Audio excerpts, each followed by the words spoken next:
हाँ हाथ धोनी लगा रहे ने लंगोट पैर में धोनी दादा जन्म जरा जोर देता कम से कम देता तो 2-3 घंटा खुदी 2-3 घंटे हाँ बनाना वो जरा खुदी धोनी और कम पूल नहीं दे हाँ जरा खुदी मैं धोनी मैं मारा पैर राम राम भाई सारे आने आज हमारे 30 डेज 30 हिस्टोरिकल टेम्पल्स का चौथा दिन और हम उठ गए 7:30 बजे और नहा के फ्रेश होके हम निकल गए हमारी मंजिल को।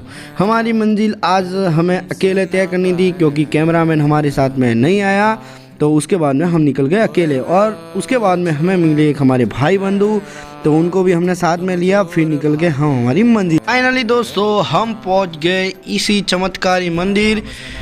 जय श्री राम। दोस्तों आज की कहानी बहुत ही अमेजिंग है। हमारी आज की कहानी एक भक्त की अपने भगवान के प्रति भक्ति श्रद्धा की कहानी है, बहुत ही शानदार। ये जो मंदिर आपको दिखाई दे रहा है यह है देवजी भगत का मंदिर, जो कि शिव के इतने बड़े भक्त हुए जिन्होंने इतना तप किया कि शिव को दर्शन देने पड़े। इस कलयुग में उनको श्री भगवान ने दर्शन दिए। भगवान को पाने के लिए उन्होंने बहुत ज़्यादा तप किया। फाइनली हम पहुंच गए हैं एक बहुत ही अमेजिंग और बहुत ही पुराना मंदिर जो कि हमारे गांव के पास में ही था। तो आज हम बहुत ज़्यादा लेट भी हो गए हैं मंदिर एक्सप्लोर करने में। तो हमारे पास में एक बहुत ही सुंदर मंदिर था, तो वो हम कर रहे हैं एक्सप्लोर। एक दादाजी जिन्होंने समाधि ली थी उनके बारे में, और यहाँ के एक हमें भाई साहब मिले हैं, वो हमें यहाँ का पूरा मतलब बताएंगे इसके बारे में, मंदिर के बारे में। तो चलिए उनसे मिलते हैं और उनसे बातें करते हैं। जय श्री। तो यह जो सुंदर मूर्ति आपको दिखाई दे रही है यह उस भक्त की है जिसे शिव को दर्शन देने पड़े थे। दोस्तों तो फाइनली हमारी यहाँ के जो सब कुछ जानते हैं उनसे हमारी वार्तालाप हुई है। उन्होंने कहा कि मैं कुछ बता दूंगा यहाँ के बारे में। इनको ज़्यादा तो मालूम नहीं है, लेकिन ये यहाँ के बारे में हमें कुछ ना कुछ जानकारी देंगे। और एक दादाजी भी है, तो वो दादाजी भी हमें बताएंगे इस जगह के बारे में। और अभी हम इनसे पूछते हैं इसको जो ये मंदिर है उसमें मतलब यहाँ पे मैंने बोला आपको कि यहाँ पे दादाजी ने समाधि ली थी। तो समाधि दादाजी ने जो ली थी वो मतलब इनके दादा थे, तो इनके बारे में हम पूछेंगे, इनसे वार्तालाप करेंगे और इस जगह के बारे में जानकारी लेंगे। फाइनली हमारी बात हो गई है यहाँ के भैया जी से। और सबसे बड़ी बात कि जो यहाँ पे समाधि ली थी वो इनके दादाजी थे। और मैं आपको बता दूं कि हमारा चल रहा है 30 डेज 30 हिस्टोरिकल टेम्पल्स, जो कि ऐसे पुराने मंदिर, ऐतिहासिक मंदिर, जो कि चमत्कारी मंदिर, और इनके बारे में हमें जानकारी लेना और हमारे व्यूअर्स को बताना। तो पहले आप अपना शुभ नाम बता दीजिए और उसके बाद में यहाँ का हमें पूरा भ्रमण करवाइए और इस जगह के बारे में हमें बताइए। सबसे पहले सभी को जय श्री राम। जय श्री राम। और ये भैया जी मेरे अजीज मित्र है जी, और इन्होंने बताया तो मैं आज लेके आया हूँ इनको। पुरानी धनारी गांव है जहाँ पे शिव जी का मंदिर है, श्री सारनेश्वर जी महादेव जी का। सारनेश्वर महादेव का। और हमारे दादाजी थे, हमारा जन्म भी नहीं था और हमारे दादाजी थे, उन्होंने उनको साक्षात ये शिव जी मिले थे। और ये खेत था, तो खेत पे काम करते करते शिव जी का दर्शन हुए थे। और उन शिव जी के लीन में उन्होंने यहाँ पे भक्ति तापी और उन्होंने विभिन्न प्रकार की उनकी तपस्या से उन्होंने चमत्कार इस गांव को दिखाया, इस पूरे जिले को दिखाया। मतलब कितना टाइम हुआ होगा, कितना समय हुआ होगा? लगभग 100-150 साल हो गए। 100-150 साल। दोस्तों 100-150 साल की बात है। और इनके दादाजी थे जिन्होंने ली थी यहाँ पे समाधि, और उन्होंने मतलब कुछ भक्ति की थी यहाँ पे वगैरह, कुछ आप बता सकते हैं? उन्होंने भक्ति करी थी और 110 साल वो जीवित रहे। 110 साल वो जीवित रहे।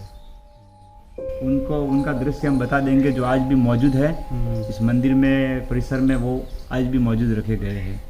जिन्होंने जिस प्रकार से उन्होंने जो भक्ति करी थी, तपस्या करी थी, वो सारे यहाँ मौजूद है अभी भी, और वो सब इन भैया को बता देंगे इस वीडियो के माध्यम से। दोस्तों इनका कहना है कि इनके दादाजी ने मतलब बहुत ज़्यादा भक्ति की थी, जिनके कारण इन्हें शिव जी के दर्शन प्राप्त हुए थे। और वो देवलोक प्राप्त। तो यहाँ पे हमें दिनेश जी इस जगह के बारे में बता रहे हैं, तो इनके पीछे पीछे चलते हैं और यहाँ की जानकारी लेते हैं। दिनेश जी बताइए आप कि कौन कौन सी वो जगह थी जहाँ पर आपके दादाजी तपस्या करते थे। ये इनका धूना तापन था। हाँ, जो जेठ महीना बोलते हैं ना, हाँ, जो भयंकर गर्मी होती है जी, उस गर्मी में ये बीच में बैठते थे, आसन है उनका यहाँ पे। और ये चारों तरफ जो है ना, हाँ, कॉर्नर बने हुए जी, इनमें जो डाल के लकड़ियाँ और धूनी तापन करते वो बीच में बैठते थे। तो बीच में बैठते थे, चारों तरफ ये आग लगती थी। दोस्तों बड़ी आश्चर्यचकित बात है, और उस टाइम मतलब वो जेठ महीने की गर्मी, जिस महीने में सबसे ज़्यादा गर्मी होती है उस महीने में वो, टेम्परेचर, और यहाँ बीच में बैठ के चारों तरफ अपने यहाँ पे आग लगा के, अग्नि लगा के, फिर वो बीच में बैठते थे, तपस्या करते थे। बहुत ही अमेजिंग हिस्ट्री है दोस्तों। अब क्या ही बताओ इस मंदिर के बारे में। के सामने उनका मंदिर बना हुआ है ये, हाँ। अच्छा, उनका शुभ नाम बता दीजिए आप पहले। देवाराम जी माली भगत, देवाराम जी माली महाराज थे। महाराज। और ये यहाँ पे इन्होंने, हम तो नहीं थे, हमारा जन्म भी नहीं था, यहाँ पे जीवित समाधि ली थी उन्होंने इस मंदिर के नीचे जी। 9 दिन तक उन्होंने अंदर समाधि ली थी। हाँ, और इसमें उन्होंने सारनेश्वर महादेव जी की भक्ति करी थी जी। 10वें दिन वो बाहर आए थे। ये उनका मंदिर बना हुआ है।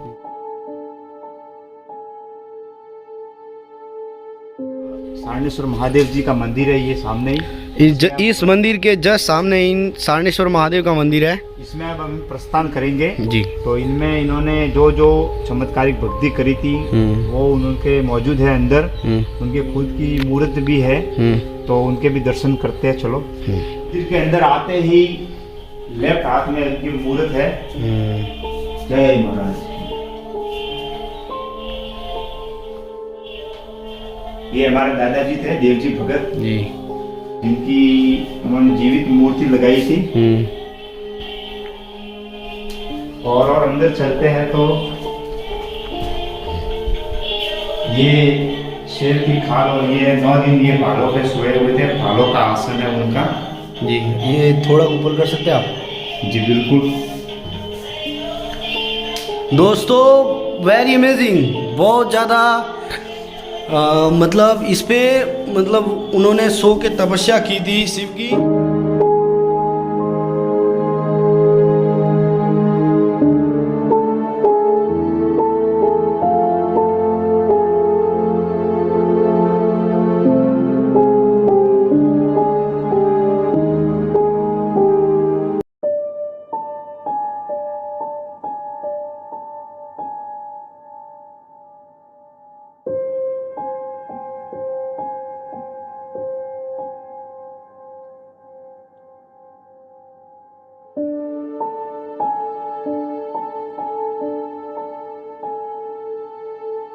शिवरात्रि के दिन और इस सवर से पूजा करने के बाद में जी, और सवर डोलते थे। हाँ। पुराने वो रीति में, और ये नंगी तलवार का झूला होता था, इनके ऊपर बैठते थे कूद के। ये भी उनके कहीं कट नहीं लगता था। पूरे जमाने कहते हैं, हमने तो देखा नहीं, अभी इस नंगी तलवार का ये झूला करते थे यहाँ पे। हाँ, और झूला झूलते थे इस तलवार पे बैठ के। दोस्तों यहाँ के मतलब ये दिनेश जी जो थे वो मतलब इनके भाइयों में इनके पुत्र है, लेकिन इनके सगे पुत्र जो है वो यहाँ पे बैठे हैं। उनसे कुछ वार्तालाप करेंगे, इनसे कुछ पूछेंगे। तो भैया जी पहले आप अपना शुभ नाम बता दीजिए। मेरा नाम किशनदास माली है, पापा का नाम जीवाराम जी माली है। 3 बजे तक उठने का रहता है, फिर पूरा मंदिर सफाई का रहता है पूरा। 127-28 साल के 127 के बाद में फिर हुए थे जब लोग। यहाँ पे कुछ लिखा है जिसके बारे में ये साफ साफ दिखाई नहीं दे रहा है, लेकिन इसके बारे में आप पढ़कर हमें सुना दीजिए। जो इन्होंने जो भक्ति करी है ना जी, वो यहाँ पे लिखा हुआ पूरा सुंदर अक्षरों में लिखा गया है जी। जिन्होंने इस प्रकार से क्या भक्ति करी, दर्शन दिए थे हमारे दादाजी को, उनकी भक्ति देख के फिर यहाँ पे वो उनके हाथों से विराजमान। तो भैया जी आप बताइए कौन सा शिवलिंग है और कैसे प्रकट हुआ, वो बताइए आप। तो ये शिवलिंग है जो जब दादाजी को मिली थी, जो अपने एक रोन बोलते हैं, उसके मतलब उसके अंदर से निकला था।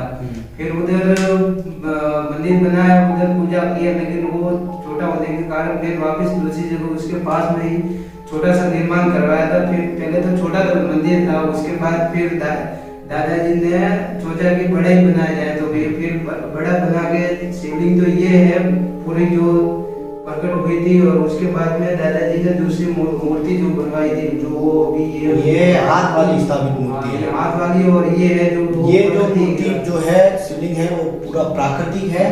और दिस इज अमेजिंग दोस्तों, बहुत ज़्यादा अमेजिंग मंदिर है। मतलब आप भी एक बार विजिट कीजिए इस मंदिर को। ये हमारे गांव के निकट में ही है। वो कहाँ रहते थे और खाना कहाँ पे बनाते थे, वो रसोई घर आपको दिखाते हैं।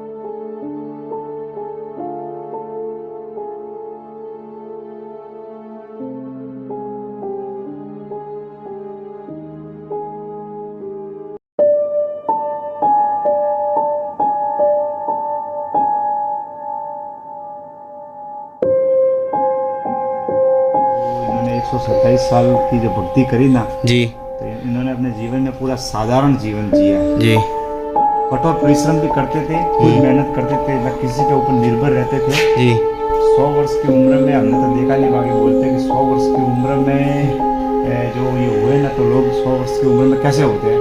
बाकी ये 100 वर्ष की उम्र में खेत में काम भी करते थे, भक्ति भी करते थे। और ये पेड़ बताया जाता है इसके ऊपर 100 वर्ष की उम्र में इसको काटने के लिए ऊपर चढ़ते थे, अशोक वर्ष। हाँ। और ये पूरा मंदिर प्रांगण है, इसका कलर पेंटिंग भी हाथ से करते थे, खुद हाथ से करते थे। अभी पेंटर लाते हैं। अभी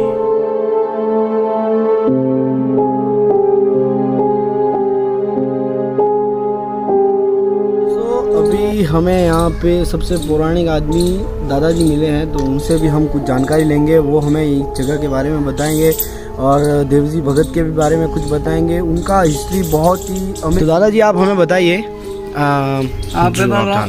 आप पाकती रोड थे जी, रोनिया कोड़े में मूर्ति थे। हाँ, जो बड़ा दी माता जी हरकावन ओला कोड़ा लाया। हाँ बराबर जी। और अरे अने भक्ति करवा ढुका में पता जमीन माता पूता आज जमीन में वो है। हाँ, हमने जगह देखा है जमीन में। हाँ, जो एक दो आधा माता जवाना, हाँ। आधी माता जवाना हाँ, ने भूखा तोड़ा पूता में उन्होंने हो जवार पूजा करवा वाला करता। वे नवदारा रेत ने बजा मोटा मोटा बुआ जवारा जी सरा दिया महादेव जी। हाँ, महादेव जी वहाँ भक्ति पूरी हुई। ये बजा नवदारा धोनी में रिया। हाँ, પછી हमादी में हाँ, ने नवदारा भाला माता हुआ पाठ आज भाला है। हाँ, देखा हमने। हाँ मैंने भाला माता हुआ तो बड़े ही शादी माता जवान मैं भाला आता बैठा था। उठिया के जरा एकदम मैं खाड़ा था मोड़ा में उनके पीठ पे। हाँ खाड़ा था।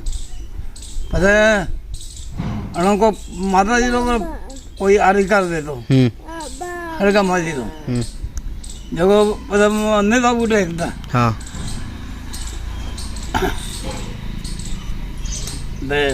लाइयो ढोल ने बजा रही तो माता जी आई हूँ। हाँ, शरीर में मैंने उठावे हड़का नौकिया ने बजा रेडी। तरवार माता तो हिस्सा है वो अंदर पड़ी है, वो अंदर देखिए। हरिया खाले वो हाँ, नहीं ईसन मारा फेर तरवार माता घणो बड़ो ही थी। हाँ घना बड़ा ही जानकारी है मैं देखी है बता दी। और नैन को मंदिर 3 बार वो मोटो मोटो हमें 3 वक्त वो और मंदिर और 3 बेरा धूप में जेठ महीने में। हाँ हाथ धोनी लगा रहे ने लंगोट पैरन में धोनी दादा जन्म जरा जोर देता वो कितने घंटे करते, मतलब कोई टाइम रहता हो गया कुछ टाइम भी तो कम से कम तो 2-3 घंटा होती 2-3 घंटे। हाँ मना वो जरा खुदी धोनी और कम फूल नहीं थे। हाँ, जरा खुदी मैं धोनी मैं मारा फेरा था न धोनी थकती। तो आज इस मंदिर को कितना समय हुआ होगा, कितना टाइम हुआ होगा, कितना समय हुआ नहीं मंदिर ने? मंदिर नहीं तो था मंदिर ने लगभग 65 साल तक हुआ भी बड़ा 65 साल हुआ 50 साल अंदाज थी अब तो लाभ रोज था दुनिया खाएगा गाँव जतरी बेरा की तो मेरा जतरी बेरा गाँव पूरी नगरे जिंदे तमाम कोई कोने होबरी आइए तो वही जिमो आओ। ये रे भगत भक्ति करें हमारा आज का टास्क हम यहीं पे पूरा होता है। बहुत ही अमेजिंग हिस्ट्री थी इस मंदिर की, और दादाजी ने जो बोला वो पूरा मारवाड़ी में था, लेकिन की हिस्ट्री बहुत ही अमेजिंग है। आप भी आइए, और हमारा आज का टास्क समाप्त होता है। मिलते हैं नेक्स्ट एपिसोड में। जय श्री राम।